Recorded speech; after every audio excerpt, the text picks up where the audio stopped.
লিপিকা সবেমাত্র বিয়ে করে শ্বশুর বাড়িতে এসেছে, কিন্তু এখনো পর্যন্ত সে জানে না তার শ্বশুরবাড়ির লোকেরা 3 বেলা রুটি এবং তার সঙ্গে বিভিন্ন রকমের সবজি খেতে পছন্দ করে। যেদিন লিপিকা তার শ্বশুরবাড়ির লোকেদের জন্য রান্নাঘরে গিয়ে প্রথম রান্না করবে ভাবি, সেদিনই তার শাশুড়ি মা কমলা দেবী তার কাছে আসে। বৌমা, আজকে সকাল সকাল আমি বাজারে যাব, আর তোমার প্রথম রান্না করার জন্য বাজার আমি নিজের হাতে করে নিয়ে আসবো, তাই তুমি একটু অপেক্ষা করো, আমি এক্ষুনি বাজার করে নিয়ে আসছি। লিপিকা শাশুড়ি মায়ের কথা শুনেই খুবই খুশি হয়, আর সে ঘরে বসে শাশুড়ি মায়ের বাজার থেকে ফিরে আসার জন্য অপেক্ষা করতে শুরু করে, কারণ আজকে সবার জন্য সে প্রথমবারের মতো রান্না করবে, তাই তার ইচ্ছা সবাইকে বিভিন্ন রকমের খাবার রান্না করে খাওয়াবে। আমি আজকে সবার জন্য মাটন, পোলাও, চিকেন কষা, ভেটকি মাছের পাতুরি, গরম গরম পান্তুয়া, চাটনি আর পাঁপড় রান্না করে খাওয়াবো। শাশুড়ি মা নিশ্চয়ই আমার জন্য বাজার থেকে মাছ মাংস কিনে নিয়ে আসবে, আর একটু বেশি করেই রান্না করব, যাতে দুপুর রাত 3 বেলা এই খাবারগুলোই খাওয়া যায়। এভাবেই দেখতে দেখতে প্রায় 1 ঘন্টা কাটে, আর কমলা দেবী বাজার থেকে ফিরে এসে তার বৌমার হাতে বাজারের ব্যাগ ধরিয়ে দেয়, কিন্তু দুঃখের বিষয় সেই ব্যাগ থেকে লিপিকা কোনো মাছ মাংস ডিম কিছুই পায় না, শুধুমাত্র তার মধ্যে বিভিন্ন রকমের সবজি, আলু, পটল, ঝিঙে, পনির, ঢেঁড়স ইত্যাদি থাকে, যার ফলে লিপিকার মন খারাপ হয়ে যায়। আর সেই বাজারের ব্যাগে থাকে প্যাকেট প্যাকেট ভর্তি আটা। মা, আপনি বাজার থেকে শুধুমাত্র আটা আর বিভিন্ন রকমের সবজি নিয়ে এসেছেন কেন? বাজারে কি আজকে মাছ মাংসের দোকান বন্ধ? কারণ আমি প্রথম দিন রান্না করব, সেখানে এই নানান রকমের সবজি আর আটা দিয়ে কি হবে? না না, মাছ মাংসের দোকান বন্ধ হবে কেন? আসলে আমাদের বাড়িতে কেউ মাছ মাংস খেতে পছন্দ করে না, আর ডিমও খেতে চায় না। আমরা 3 বেলা শুধুমাত্র রুটি আর সবজি খেয়ে বেঁচে থাকি, তাই তোমাকে আজকে সবার জন্য রুটি আর বেশি বেশি করে এই আলু, পটল, ঝিঙে, ঢেঁড়স সবকিছু মিশিয়ে একটা সবজি রান্না করতে হবে। কমলা দেবী এই কথা বললে লিপিকা ভীষণ পরিমাণে অবাক হয়, কারণ সে কোনো পরিবারকে এরকম 3 বেলা রুটি এবং সবজি খেতে দেখেনি, কিন্তু সে যেহেতু নতুন বউ, তাই তার কিছু করার থাকে না। আর কমলা দেবী রান্নাঘর থেকে চলে গেলে লিপিকা সবার জন্য গরম গরম ফুলকো ফুলকো রুটি এবং সবজি রান্না করে ফেলে। দুপুরবেলা সে সকলের পাতে সেই খাবারই পরিবেশন করে দেয়। বাহ লিপিকা, তুমি তো খুব ভালো রুটি সবজি রান্না করেছো। আজকে রাত্রেবেলা আমি রুটি সবজি খেয়ে নেবো, আর এমনিও 3 বেলা বেশ গরম গরম রুটি আর সবজি খেতে খুব ভালোই লাগে। এই বলে সবাই বেশি বেশি করে রুটি সবজি খেয়ে টেবিল ছেড়ে উঠে পড়ে, আর রাত্রিবেলা সেই রুটি সবজি তারা আবার খেয়ে ফেলে। এভাবেই দেখতে দেখতে ক্যালেন্ডারের পাতায় কিছুদিন কাটে, আর লিপিকার শ্বশুরবাড়ির পরিবার 3 বেলা রুটি সবজি খেয়ে বেঁচে থাকে। কিন্তু লিপিকা মোটেই বিষয়টা পছন্দ করে না, কারণ সে এমন ঘর থেকে শ্বশুরবাড়িতে এসেছে যেখানে 3 বেলা মাছ মাংস খাওয়া হয়, কিন্তু এখানে এসে সে মাছ মাংস চোখে পর্যন্ত দেখতে পায় না, ফলে সে মাছ মাংসের গন্ধের জন্য পাগল হয়ে ওঠে। একদিন, কি ব্যাপার বৌমা, তুমি এখন কোথায় চললে? রান্না বান্না করবে না? আজকে তোমাকে যে বললাম আমাদের জন্য আলু পটলের সবজি আর তার সাথে রুটি বানিয়ে দাও, তাহলে কখন রান্না করবে তুমি? হ্যাঁ, আমি রান্না করতেই রান্নাঘরে গিয়েছিলাম, কিন্তু আপনার ছেলে সকালবেলা বাজার থেকে যে পটলগুলো নিয়ে এসেছে সেই পটলগুলো একেবারে পচা, তাই ওই পচা পটল দিয়ে আমি কি করে সবজি রান্না করব? একটু বাজারে যাই আমি, তাহলে ভালো দেখে পটল কিনে নিয়ে আসবো। ঠিক আছে, তুমি বাজারে গিয়ে পটল কিনে নিয়ে আসো, তারপর তাড়াতাড়ি করে রান্না করে ফেলবে, কারণ রাত্রিবেলা তোমাকে আবার তাড়াতাড়ি করে ঢেঁড়স আলু সবজি রান্না করতে হবে। আজকে আমরা সবাই তাড়াতাড়ি ডিনার করব। এই শুনে লিপিকা বাজারে চলে যায়, আর বাজারের ব্যাগ ভর্তি করে পটল কিনে নিয়ে আসে, কিন্তু তার আসল উদ্দেশ্য পটল কেনা ছিল না। সে মিথ্যা কথা বলে বাজারে যায় যাতে সে নিজের মন পছন্দ মতো মাছ মাংসের বিভিন্ন রকম ডিশ খেতে পারে, আর সেই জন্য সে বাজারের ব্যাগ নিয়ে একটা বড় রেস্টুরেন্টে ঢুকে পড়ে, আর সেখানে মটন বিরিয়ানি, চিকেন চাপ, পাবদা মাছের কালিয়া, পোলাও ইত্যাদি অর্ডার করে।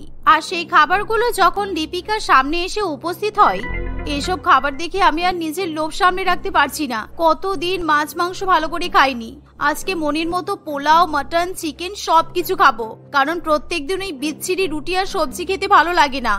এই বলে লিপিকা বেশি বেশি করে মাছ মাংস খেয়ে ফেলে, আর বারবার ওয়েটারকে বিভিন্ন ধরনের খাবার নিয়ে আসতে বলে। ওয়েটার সব রকমের খাবার দিয়ে গেলে লিপিকা সব খাবার বেশি বেশি করে খেয়ে রেস্টুরেন্ট থেকে বেরিয়ে আসে, আর সে মনের আনন্দে শ্বশুর বাড়িতে ফিরে আসে এবং রান্নাঘরে গিয়ে সবার জন্য রুটি এবং সবজি রান্না করে দেয়। দুপুরবেলা খাবার খাওয়ার সময়, কি ব্যাপার বৌমা, তোমার খিদে পাইনি? শুধুমাত্র আমাদের খাবার পরিবেশন করে কোনায় দাঁড়িয়ে আছো কেন? আমাদের সঙ্গে বসে খেয়ে নাও, সে কখন সকালবেলা ব্রেকফাস্ট করেছো। না মা, আসলে সকালবেলা একটু বেশি রুটি আর সবজি খেয়ে ফেলেছি, তাই এখন আর আমার পেটে জায়গা নেই। আপনারা পেট ভরে খেয়ে নিন, আমি আবার রাত্রিবেলা আপনাদের সঙ্গে বসে খাবো। সে কি, তুমি তো সকালবেলা আমাদের সামনে বসে একটা রুটি খেলে, ওই একটা রুটি খেয়ে তোমার পেট ভরে গেল? তুমি তো আমাদের মতো বেশি বেশি সবজিও খাও না। দেখো বৌমা, এরকম কিন্তু না খেয়ে থাকলে তোমার শরীর খারাপ করবে, তাই আমি বারবার বলছি আমাদের সঙ্গে বসে খেয়ে নাও। আমার একটা রুটি খেয়ে পেট ভরে গেছে মা, আর আমি এখন একটু ডায়েট করছি, তাই জন্য মেপে মেপে খাবার খাচ্ছি। আপনি দয়া করে আমাকে জোর করবেন না। মা, আমার মনে হয় আমাদের সাথে বসে খাবার খেতে লজ্জা পাচ্ছে, কেননা ও যেহেতু বাড়ির বউ, তাই ভাবছে শাশুড়ি মা স্বামীর সাথে বসে যদি খাবার খাই তাহলে আমরা খারাপ মনে করতে পারি। লিপিকা, তুমি কিন্তু একদম ভুলভাল ভেবো না, তাই এসো বসো, আমাদের সাথে খেয়ে নাও। এই বলে প্রীতম এবং কমলা দেবী কিছুতেই লিপিকার বারণ কোনো মতেই শুনতে চায় না। তারা লিপিকাকে জোর করে বেশি বেশি করে রুটি এবং তার সঙ্গে আলু পটলের সবজি খাইয়ে দেয়, কিন্তু তারা বুঝতে পারে না যে লিপিকার পেটে আগে থেকেই মাছ মাংস জায়গা করে বসে আছে। লিপিকারও কিছু করার থাকে না, সে বাধ্য হয়ে বেশি বেশি করে রুটি সবজি খেয়ে ফেলে। ওরে বাবা, আমি আজকে বেশি খাবার খেয়ে ফেলেছি, আমার শরীরটা কেমন খারাপ লাগছে, আর পেটটা পুরো ভারী হয়ে আছে, মনে হচ্ছে বমি হবে। এবার কি হবে?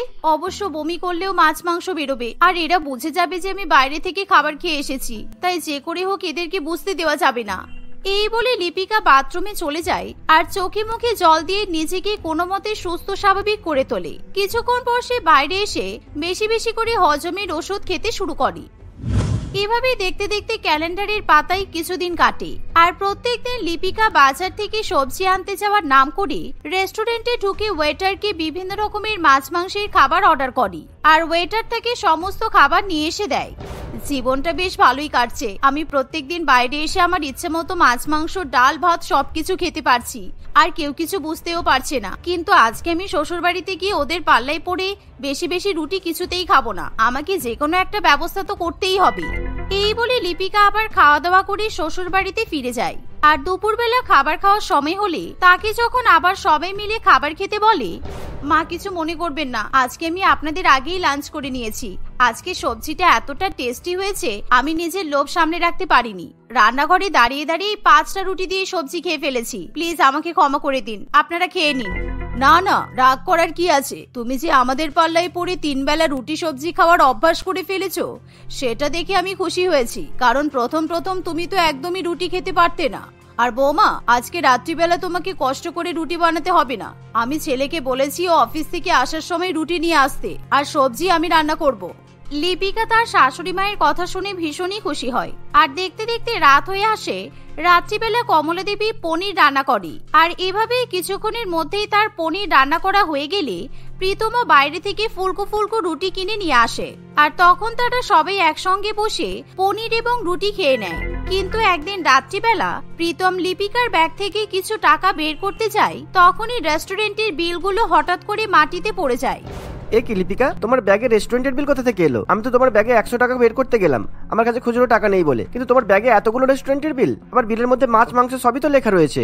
প্রীতমের এমন কথা শুনে লিপিকা ভীষণ পরিমাণে ভয় পেয়ে যায়, আর সে ভাবে হয়তো তার সত্যি কথা এবার ধরা পড়ে যাবে। তাই লিপিকা কি বলবে বুঝতে না পেরে এমন সময় সে ঠিক বুদ্ধি বের করে। কি বলছো? আমার বাড়ি এতগুলো রেস্টুরেন্টের বিল কোথা থেকে এলো? আমি তো কিছুই বুঝতে পারছি না। ও হ্যাঁ, মনে পড়েছে, এই ব্যাগটা তো আমার বিয়ের আগের ব্যাগ। তোমার মনে আছে তুমি বিয়ের আগে আমাকে একটা ব্যাগ গিফট করেছিলে? এটা সেই ব্যাগ, আর আমি এই ব্যাগটা এখনো চেঞ্জ করিনি। বিয়ের আগে যখন আমরা রেস্টুরেন্টে দেখা করতাম তখন তো তুমি আমাকে মাছ মাংস ডিম ভাত সবই খাওয়াতে, আর সেই বিলগুলোই আমি রেখে দিয়েছিলাম। ও আচ্ছা, তাই তো। সত্যি লিপিকা, আমার খুব ভুল হয়ে গেছে জানো তো। আমি যদি বিয়ের আগে তোমায় বলে দিতাম যে আমরা 3 বেলা রুটি সবজি খাই, তাহলে তোমার ক্ষেত্রেই তো ভালোই হতো, কারণ আমি জানি তুমি মাছ মাংস ডাল খেতে ভালোবাসো। না না, তাতে আমার কোনো অসুবিধা হচ্ছে না, আর এখন আমি তোমার বাড়ির সঙ্গে নিজেকে পুরোপুরি ভাবে মানিয়ে নিয়েছি। বিয়ের আগে তুমি আমাকে ঘুরিয়ে ঘুরিয়ে বিভিন্ন রকমের খাবার খাওয়াতে, সেই জিনিসের স্মৃতি হিসেবেই তো বিলগুলো রয়ে গেছে। লিপিকে এরকম করে বললে প্রীতম খুবই খুশি হয়, আর সে কখনো নিজের বউকে সন্দেহ করে না। এভাবে এই যাত্রায় লিপিকা নিজেকে বাঁচিয়ে নেয়। আর দেখতে দেখতে আরো কিছুদিন কাটে, আর লিপিকা প্রত্যেক দিন একইভাবে মিথ্যা কথা বলে বাইরের রেস্টুরেন্টে গিয়ে খাবার খায়, আর শ্বশুরবাড়ির লোকেদের জন্য 3 বেলা করে রুটি সবজি রান্না করে। আর এমন ভাবে রেস্টুরেন্টের ওয়েটারের সঙ্গে লিপিকার ভালো মতো চেনা পরিচয় গড়ে ওঠে। আর একদিন হঠাৎ করে মালতী দেবী কমলা দেবীর বাড়িতে আসে। কিরে মালতী, তোর কি খবর? আমার ছেলের বিয়ে হওয়ার পর থেকে তোর তো আর টিকি খুঁজে পাওয়াই যায় না। এর আগে কত আমাদের বাড়িতে এসে রুটি সবজি খেয়ে যেতিস মনে আছে? আর এখন কিন্তু আমার বৌমা ভালো রুটি সবজি রান্না করে, তাই এসে তো মাঝে মধ্যে খেয়ে যেতে পারিস।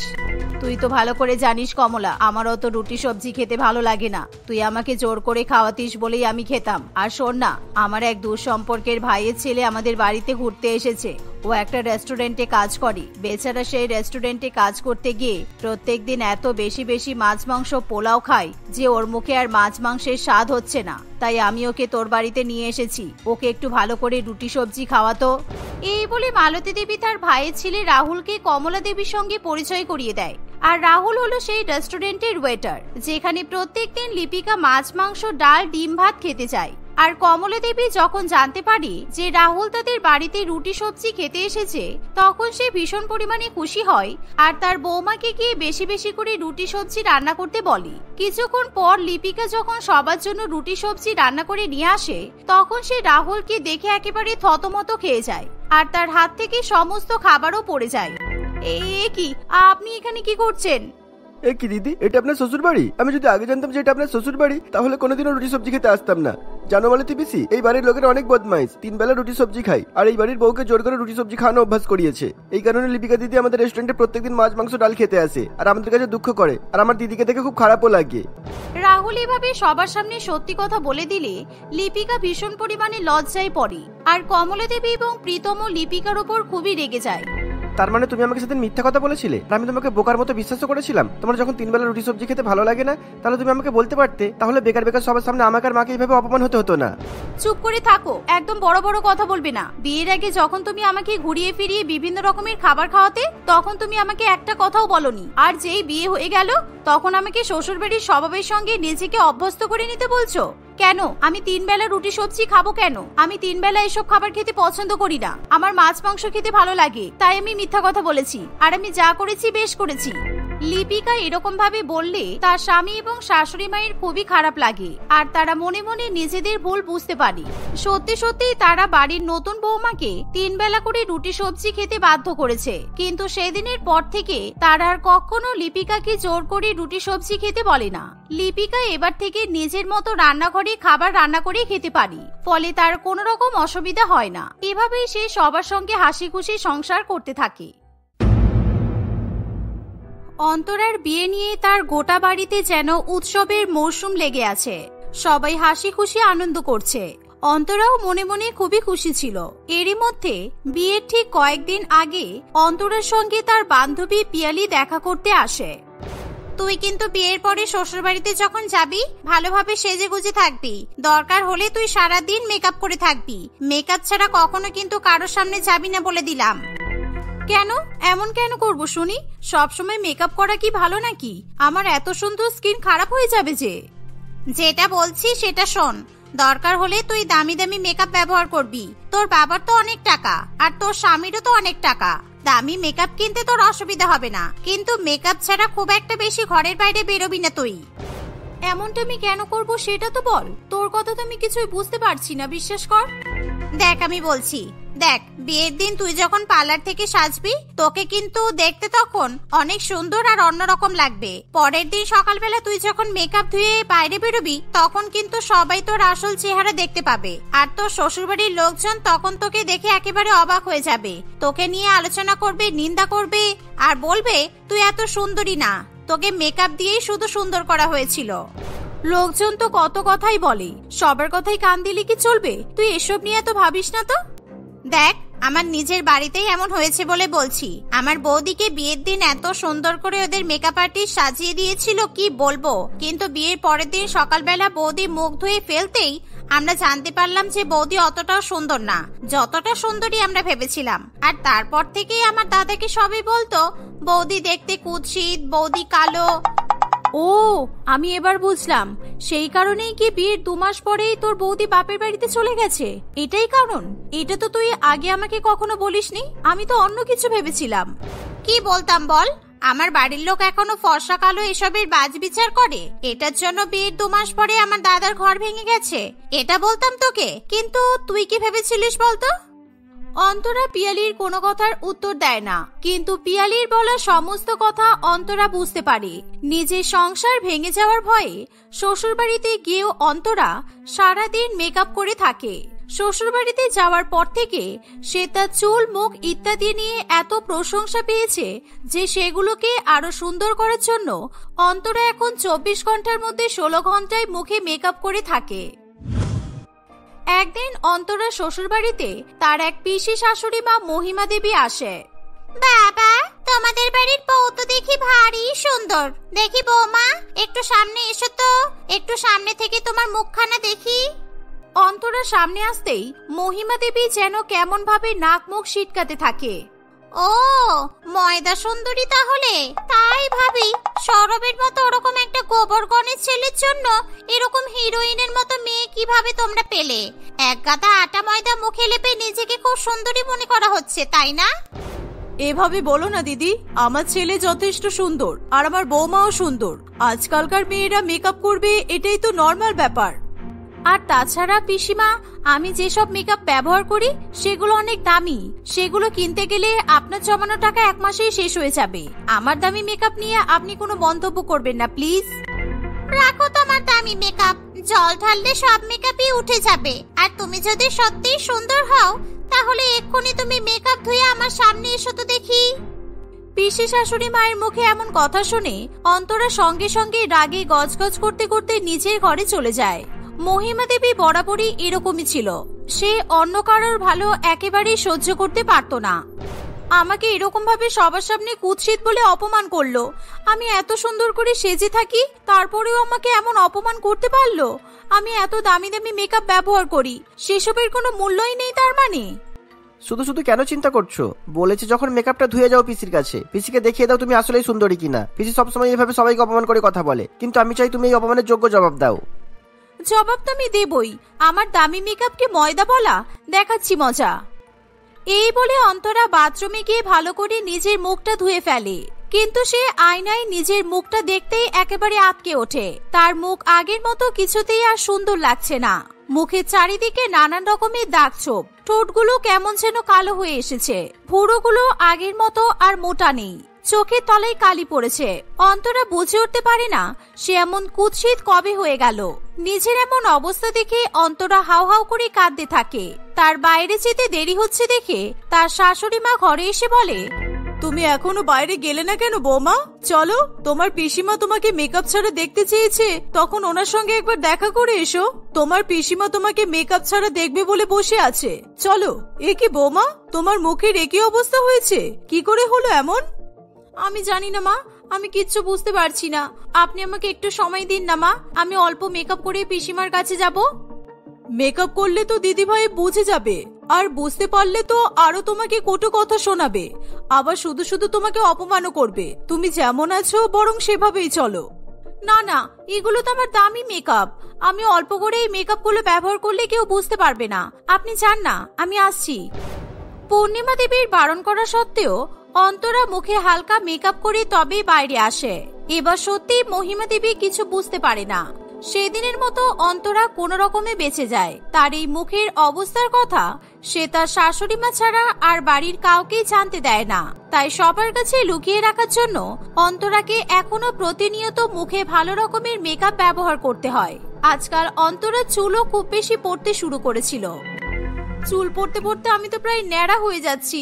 দেখেছেন তো মা, মুখের দাগ ছোপ তো আমি দামি মেকআপ দিয়ে ঢেকে দিতে পারি, কিন্তু চুলের এই অবস্থা, এটা আমি সবার থেকে কিভাবে লুকাবো বলুন তো?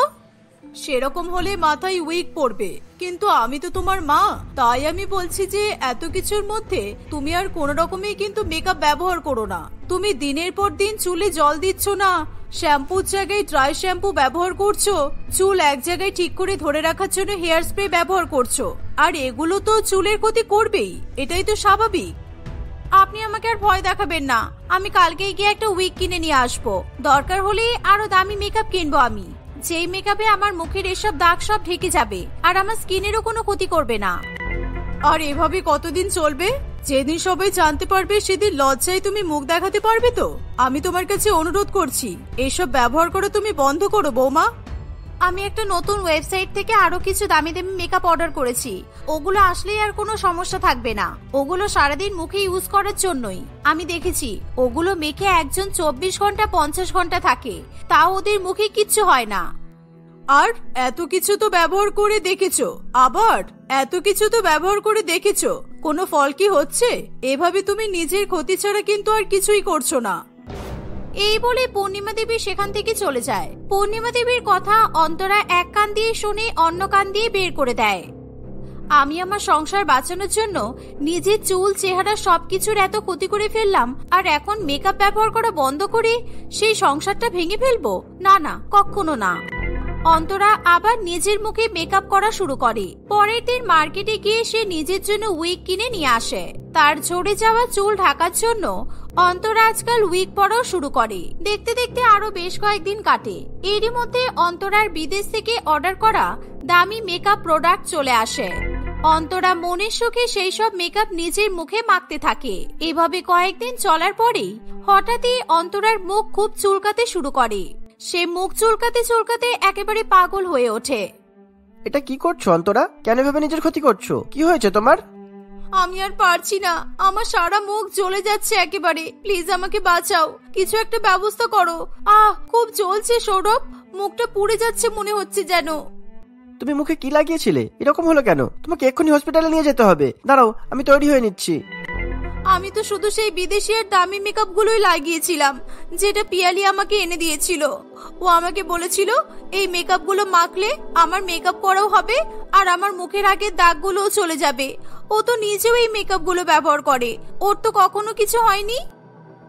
অন্তরার কথা সৌরভের মাথার উপর দিয়ে যায়, তাই সে আর বেশি কিছু না বলেই অন্তরাকে আগে হাসপাতালে নিয়ে যায়। অন্তরার চোখ মুখের অবস্থা দেখে ডাক্তাররা নিজেরাই প্রচন্ড ভয় পেয়ে যায়। তারা সঙ্গে সঙ্গে অন্তরার চিকিৎসা করে। ডাক্তাররাও কোনো কিছু তেমন ভাবে বুঝতে পারে না। অন্তরার চোখ মুখ ডাক্তাররা এমন ভাবে ব্যান্ডেজ করে দেয় যে তার চোখ এবং ঠোঁট ছাড়া আর মুখের কোনো অংশই দেখতে পাওয়া যায় না। এমন অবস্থা দেখে সৌরভ পিয়ালিকে হাসপাতালে ডেকে পাঠায়। এটা আমার সাথে কি হলো পিয়ালি? তুই তো বলেছিলিস এই মেকআপ গুলো তুইও মাখিস, তাহলে তোর সঙ্গে এমন কিছু হলো না? আমার সাথে এরকম কেন হলো? তোকে কি বললো যে আমি মেকআপ গুলো মাখি?